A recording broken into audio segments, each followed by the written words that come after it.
Bien, volvemos a esta conversación con Enrique Cornejo, el ministro de Transportes y Comunicaciones.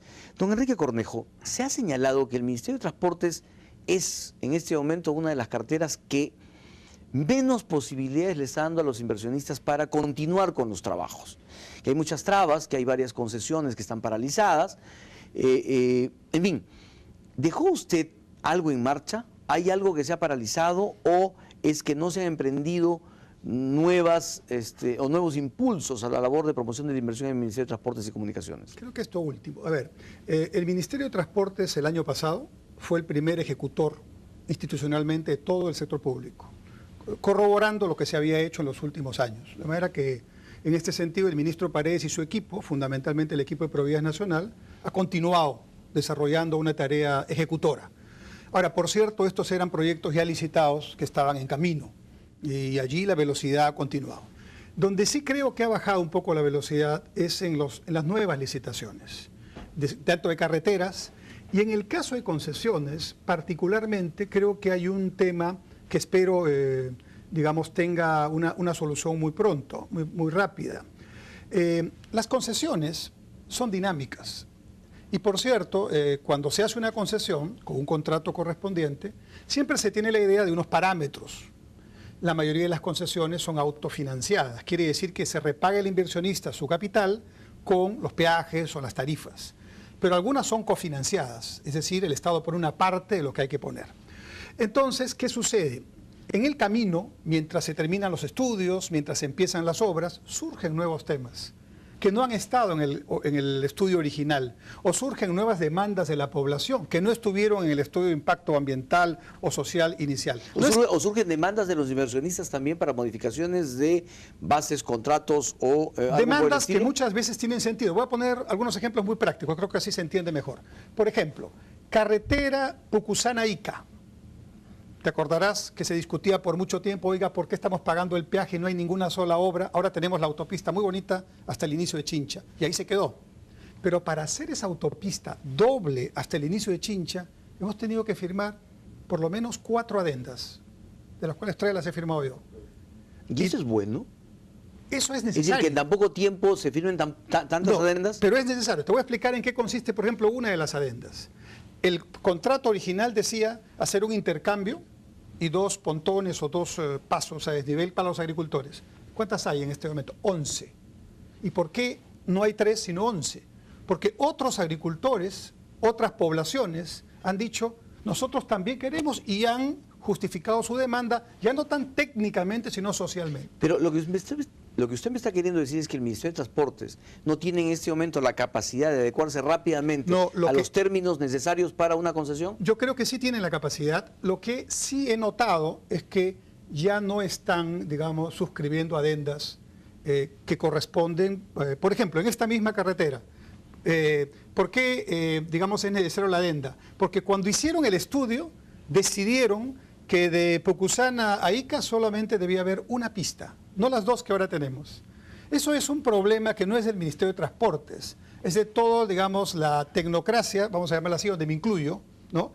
Que fundamentalmente se piensa, yo ya no pienso así, después de mi experiencia política en el sector, que el tráfico es el elemento clave para decidir si la obra va o no va. Con ese criterio... Pero eso falló en la interoceánica también. Ha fallado en todos los proyectos. O sea, con ese criterio usted no hace ninguna carretera. No hubieras hecho ni la Panamericana, ni la Central Eléctrica del Mantaro, ni Charcani, no hubiera hecho nada. Porque eso es justamente la pista lo que genera el tráfico. Mi tesis es que en los grandes proyectos, guardando la fiscalización y la transparencia, el concepto del SNIP como tal ya no es tan válido, porque las obras se hacen con estudios técnicos muy importantes. Muy bien. Pero entonces, ¿qué pasa? Yo tuve que hacer una adenda para ponerle 2 pistas, porque no estaba, y si hago las 2 pistas sin la adenda, es ilegal. Tengo que negociar las condiciones para que se hagan las 2 pistas. Y ahora tenemos la autopista que todo el mundo celebra. Muy bien, pero entonces, ¿qué está pasando? Porque cuando hemos conversado con gente del Ministerio de Transporte nos dicen, lo que pasa es que he tenido que paralizar las cosas, no el ministro, sino los técnicos, hemos tenido que paralizar las cosas porque ahí hay cosas raras entre los inversionistas y piden peajes y piden no sé qué y piden no sé cuántos. Perdóneme. Y en el otro lado los empresarios dicen, no entiendo por qué el ministerio paraliza las cosas. Desde mi punto de vista, cuando uno se pone la faja ministerial y se sienta en esta tarea, uno tiene que asumir riesgos. ¿Y no se están asumiendo? Así es la política. ¿No se están asumiendo? Yo creo que no es que no exista una intención adecuada, pero sí creo que algunas de las decisiones que se tienen que tomar para seguir avanzando, por ejemplo, esta misma carretera, la autopista llega hasta la entrada de Chincha, hasta Hawái, para que siga hasta, por lo menos Pisco, hasta San Andrés, antes de llegar a Guadalupe Guícaz, que es el tramo final, tiene que hacer otra adenda. ¿Por qué tienen que hacer otra adenda? Porque el contrato original no prevé que se haga eso, otro tema, este año, ni el año pasado, sino dentro de 10 años, porque el tráfico supuestamente recién allí justificaría la doble pista. Entonces, esto es dinámico y con toda la transparencia y con toda la fiscalización, quienes ejercen la función de tomar decisiones tienen que asumir riesgos. Y en el lado privado, por supuesto que si no le dan del lado público la seguridad para invertir y el retorno correspondiente, no puede invertir. Don Enrique Cornejo, ¿cómo expropiar más rápido en el Perú? Porque gran parte de los problemas y de la traba a la inversión se genera porque el Estado no es capaz de expropiar adecuada y oportunamente los terrenos que necesita para las obras. Ahí estuvo el aeropuerto internacional Jorge Chávez y la segunda pista, por ejemplo. Sí, la expropiación es todo un tema. Pasa por, yo diría, varias etapas. Hay una ley que establece los criterios de expropiación, que establece además cómo pagar el justiprecio correspondiente, que establece los mecanismos para ir con los propietarios o a un juicio o normalmente a un arbitraje. Pero ¿qué ocurre? Por ejemplo, los terrenos del aeropuerto ya están expropiados. Ya están pagados, digamos, los terrenos con sus propietarios. Justiprecio. ¿Ya está pagado? Ya está. No, justiprecio acordado por arbitraje, después de varios años. Ya. Porque el tiempo ocurre. Pero ya está pagado. Ya está pagado. Pero ¿qué pasa? Hay 2 terrenos creo que falta expropiar y acaba de salir una ley para eso. 2 o 3. Pero el grueso de los terrenos para construir la segunda pista ya están expropiados, pagados. Pero ¿qué pasa? Hay agricultores que no son dueños. Ya los dueños se fueron, ¿verdad? Pero que están ahí sembrando, hay que esperar que termine su cosecha y luego que se vayan, ¿verdad? Y hay posesionarios que nunca tuvieron título, pero hace años viven ahí. Hay que resolver su problema, mudarlos a otro lugar, la ley también prevé eso tiene que hacerlo el Ministerio de Transporte junto con el Ministerio de Vivienda, pero eso requiere estar día tras día detrás del tema para poder solucionarlo. Una última pregunta, sí, muy breve. Para los organismos reguladores se está generando un concurso, ¿no es cierto?, y se ha puesto en las comisiones que evaluarán a quienes postulen, a los viceministros, es decir, a miembros del sector.